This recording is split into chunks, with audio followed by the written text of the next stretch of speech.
Yo yo yo, kalian yang kalau akhir bulan cuma bisa makan super mie. Kasih hai, kasih hai, aduh kasih hai. Kasih hai, kasih hai, aduh kasih hai. Oke, kita lanjutin pembahasan kita tentang penjajahan Israel kepada Palestina.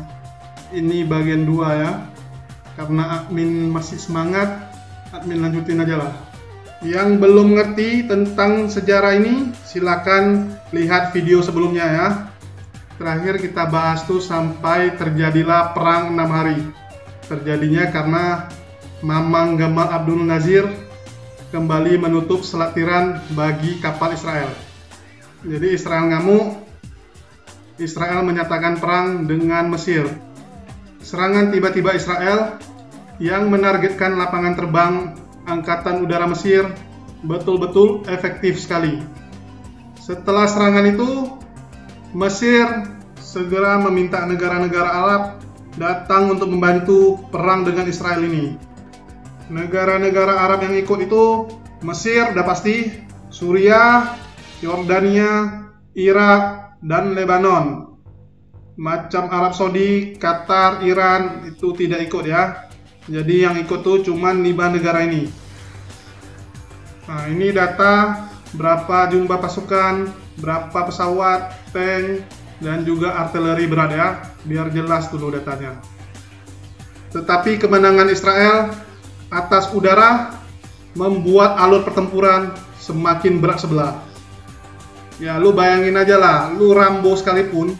Ini Rambo ya nih ya, jago nembak, satu orang bisa bunuh 1000 orang, tapi kalau dibom dari atas, bubar juga tuh Rambo. Pertempuran ini pun selesai hanya dalam waktu 6 hari. Itulah namanya Battle of Six Day.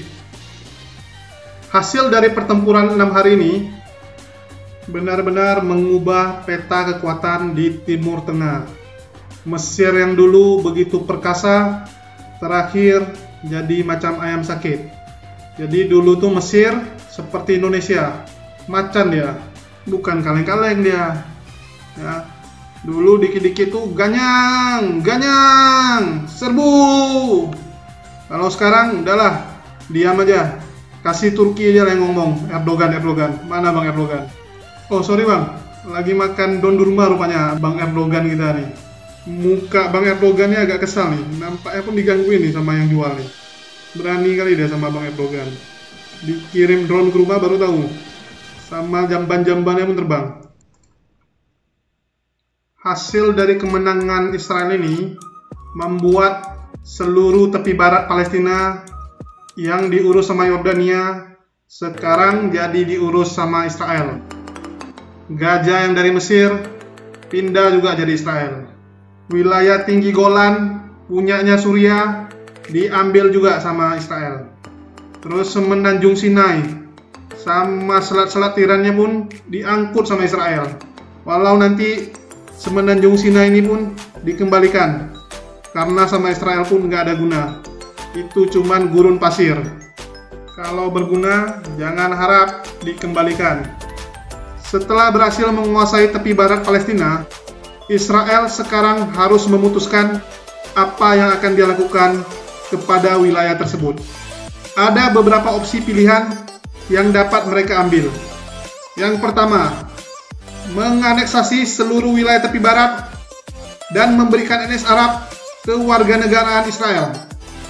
Yang artinya 1 juta orang Arab yang ada di sana berubah jadi warga negara Israel. Sedangkan saat itu orang Yahudi Israel pun baru berjumlah 1 juta orang. Jadi terakhir itu imbanglah warganya kalau dibuat gitu. Pemilu pun bisa menang orang Arab. Jadi opsi pertama ini tidak mungkin dilakukan. Kedua, mengembalikan hak mengurus wilayah tersebut kepada negara Yordania. Yang ketiga, membuat suatu negara baru yang diisi oleh warga-warga Arab yang menjadi pemerintah sendiri. Hasil kemenangan ini juga membuat Israel berhasil mengakses kota suci Yerusalem kuno, atau yang dikenal dengan nama Komplek Masjid Al-Aqsa. Sebelumnya, pemerintah Yordania yang mengurus tidak memberikan akses kepada orang Yahudi dan Nasrani untuk masuk ke Komplek Al-Aqsa. Kemenangan Israel ini juga membuat mereka mendapatkan dua bukit paling penting. Jadi ini bukit benaran bukit, yaitu Bukit Yudea dan Samaria. Jangan kalian pikir yang aneh-aneh ya. Dua bukit tersebut berada di tepi barat Palestina. Sebelum keputusan bisa diambil pemerintah Israel, mulai banyak perusahaan dan warga Israel yang duluan nyolong masuk ke wilayah tersebut untuk membangun rumah. Mereka mungkin menganggap bisa bangun rumah tanpa beli tanah. Alasan warganya itu supaya dekat dengan tempat penting yang ada di agama mereka. Seluruh dunia komplain dengan apa yang terjadi di Israel, terutama dari PBB yang mengutuk keras walau kerjanya cuma bisa kutuk-kutuk tanpa ada tindakan nyata. Terbentuk dua opini publik di masyarakat. Yang pertama, orang Israel merasa mereka tidak bersalah karena hanya menempati tempat-tempat yang masih kosong yang ada di daerah tersebut. Alasan mereka makin dekat dengan tempat suci, makin mantaplah spiritual mereka. Yang kedua punya opini, itu adalah opini dari tanggapan orang luar Yahudi yang menyatakan itu hanya akal-akalan orang Yahudi saja yang mau memang membuat koloni di daerah tepi barat Palestina supaya jumlah orang Yahudi terus bertambah sehingga suara mereka lebih dominan. Jumlah penduduk Israel yang tinggal di tepi barat terus bertambah seiring banyaknya orang Yahudi dari negara-negara Eropa dan Amerika hijrah ke sana. Pemerintah Israel pun mulai mendukung pemukiman Yahudi yang ada di tepi barat Palestina. Pemerintahnya pun mulai mengalokasikan dana dengan jumlah besar untuk membangun fasilitas-fasilitas. Pemerintah Israel mulai berpikir bagaimana bentuk dari tepi barat di masa yang akan datang. Seiring bertambah besarnya pemukiman Israel tersebut, yang sebelumnya hanya berjumlah beberapa rumah, mulai membesar. Ibarat kalau yang dulu tuh cuma tinggal berdua, tiba-tiba sekarang jadi kelurahan, bentar lagi pun udah jadi kecamatan, membesar terus jadinya. Sedangkan ini adalah peta tempat tinggal penduduk Palestina di tepi barat Palestina. Lihatlah bagaimana pemukiman Yahudi mulai berkembang di tahun 80-an sampai 90-an dan mulai bersinggungan dengan warga Palestina. Tentu saja Palestina keberatan dengan hal tersebut. Terjadi kondisi yang mulai kacau saat orang Yahudi terus bertambah dan mulai ketemu dengan orang Palestina. Di tanggal 13 September 1993, Presiden Amerika Bill Clinton menjadi penengah antara Yosef Arafat yang merupakan pemimpin Palestina dan Yitzhak Rabin, Perdana Menteri Israel, untuk menandatangani Perjanjian Oslo. Perjanjian itu berisi keputusan orang Arab akan membentuk pemerintah Palestina sendiri dan membagi tepi barat Palestina menjadi 3 bagian, di mana bagian A adalah milik orang Palestina dan dikontrol oleh pemerintah Palestina. Jadi pemerintahnya yang kontrol baik pemerintahannya maupun keamanan, alias emang wilayah negara Palestina full. Luas bagian A cuma dapat 13% dari luas tepi barat. Penduduk Palestina pun mayoritas tinggal di daerah ini. Dan ini pertama kalinya pemerintahan Yasser Arafat diakui oleh Israel sebagai pemerintahan yang sah atas Palestina. Area B adalah wilayah dengan penduduk Palestina, tapi kontrol keamanan dipegang oleh Israel. Pemerintahnya pemerintah Palestina, militernya Israel. Jadi ini semi kalau dibilang. Wilayah ini mencakup 22% dari luas tepi barat. Dan area C adalah wilayah yang benar-benar jadi milik Israel.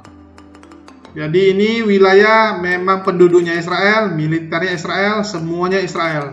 Wilayah C ini mengambil luas 60% dari total tepi barat. Bisa Anda bayangkan betapa sedihnya nasib orang Palestina yang ada di tepi barat. Dulu saat dibagi sama Inggris, cuma dapat 45% dari total luas wilayah tersebut. Terus diambil 70% secara paksa saat Perang Arab-Israel pertama.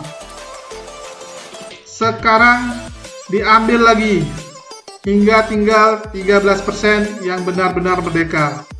Jadi kalau kita hitung perbandingan wilayahnya itu, Palestina yang benar-benar merdeka ini cuma dapat 3,5% dari luas tanah yang seharusnya dia dapat pertama.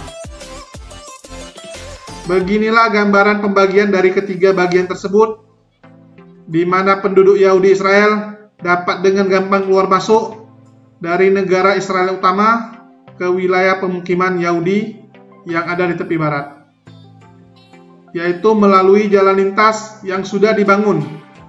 Jalan tol yang sudah dibangun pemerintah Israel dengan bagusnya. Dapat kalian lihat ini. Jadi jalan tol ini membentang dengan kiri kanannya itu pemukiman penduduk Palestina. Sedangkan bagi warga Palestina yang ingin pergi dari satu daerah ke daerah lain, terpaksa harus menumpang masuk ke jalan tol tersebut dan akan dicek benar-benar oleh tentara. Dicek dengan sangat teliti. Itulah jalurnya macet yang khusus untuk orang Palestina. Sungguh sangatlah ribet, dan apabila pemerintah Israel lagi ngamuk, mereka akan menutup akses orang Palestina untuk bisa masuk ke jalan ini, sehingga orang Palestina ini kesusahan untuk beraktivitas. Hal tersebut tentu saja berdampak dengan ekonomi warga Palestina. Area C yang dikontrol full Israel merupakan daerah subur. Untuk pertanian pun semua ada di area C yang subur-subur ya. Sedangkan penduduk Palestina itu harus beli makanan di perusahaan-perusahaan Israel jadinya. Seiring waktu, jumlah penduduk Israel di area C pun terus bertambah. Banyak orang dari kota-kota di Israel utama yang tertarik pindah karena insentif yang diberikan dan kemudahan-kemudahan yang diberikan pemerintah. Ya, ini kita lihat dulu contoh iklan untuk orang Israel yang mau pindah ke tepi barat.